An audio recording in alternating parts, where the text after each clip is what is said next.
Hello, my name is Mary Faith Jones, and today I'm going to discuss with you the impact of feeding milk replacer versus raw and/or pasteurized milk on developing ruminants. To begin, let's discuss the purpose of feeding these alternatives.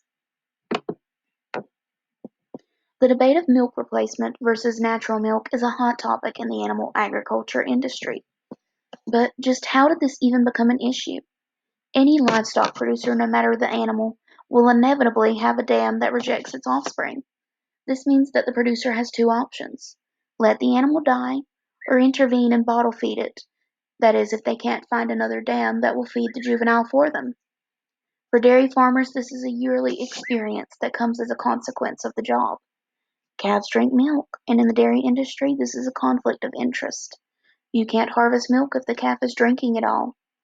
That is why dairy farmers separate calves from their mothers and are left having to feed them. But do they feed them milk replacement, raw milk, or pasteurized milk? And what impact does their choice have? To begin our discussion, let's talk about milk replacer. Out of the three options we will discuss, milk replacer is by far the most commonly used. In 2007, over 70% of dairy farmers in the US chose this milk alternative for their calves. Milk replacer was first introduced in the 1950s, and from there it skyrocketed with hundreds of versions on the market. However, not only has the popularity and variety increased, but so too has the price. The average bag costs $60 and has an average of 20% protein and fat. This makes it difficult to justify the costs. Not only is it expensive, but it's also time-consuming to mix, and it can be difficult to mix properly in large batches. However, it saves the owner from having to feed their calves pasteurized milk, which takes out of their profit margins. It can also be medicated, which creates less work for the producers in the long run. However, the first ingredients on these formulas are often dried whey, animal fat, and soy, which are unnatural to calves. The powder is also the perfect environment for bacterial growth, which can cause illness. Not all replacement powders are created equal. Some result in poor performance and increased mortality. However, others have been shown to increase performance, and due to specific amino acids found in them, an alteration of the fatty acid profile.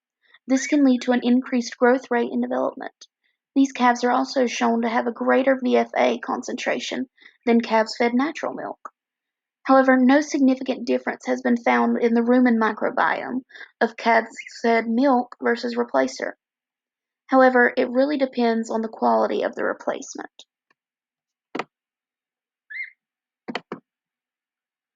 Next, let's discuss pasteurized milk. In recent years, this has become a more common practice for multiple reasons. First off, it's economically viable when compared to milk replacement, which is expensive. It's also more natural than the powdered formula. It, however, has only been fed 28.7% in 2007 on large dairy operations.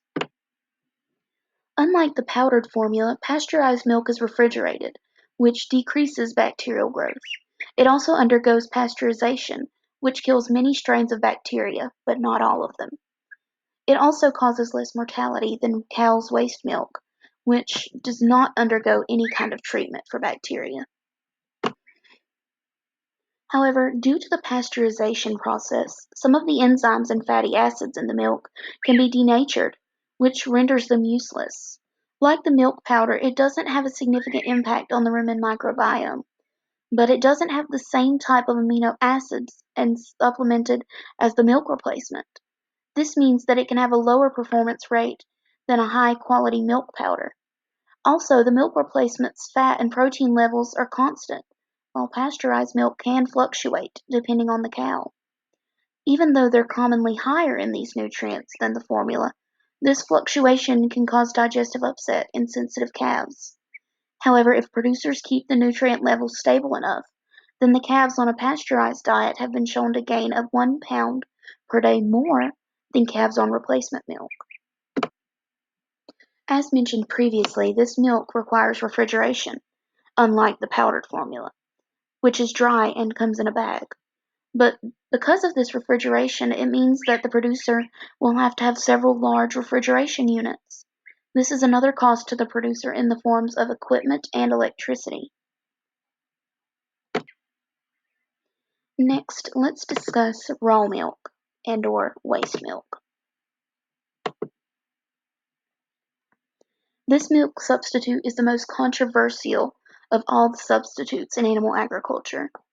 It seems like the solution to a common issue in the dairy industry, and that issue is, what do you do with waste milk so it doesn't go down the drain?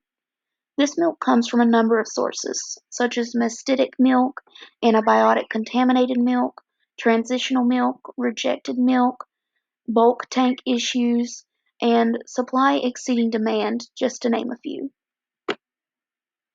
Due to the lack of pasteurization, waste milk has all of its fats, proteins, and enzymes intact. When fed raw milk, this comes from a clean source.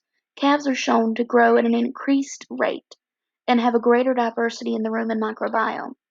They also received more metabolizable energy than calves fed a pasteurized milk or formula diet.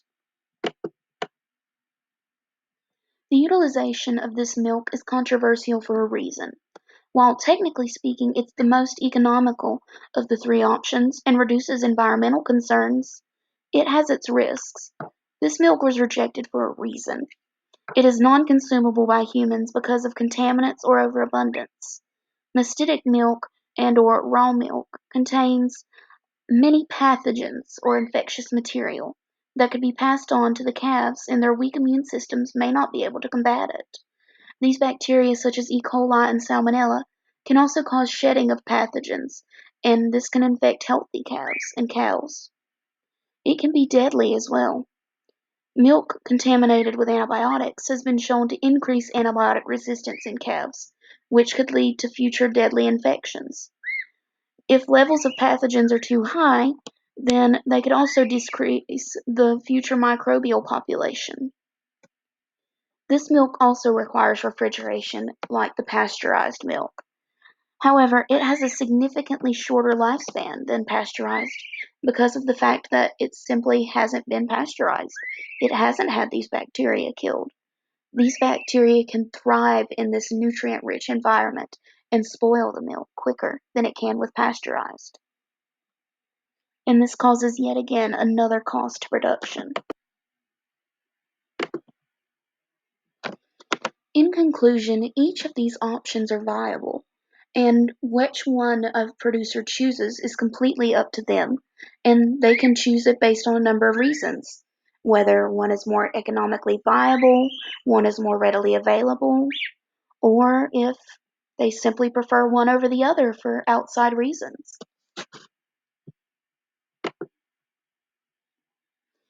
Thank you for tuning in today for my discussion. I hope you enjoyed it and learned something. Thank you.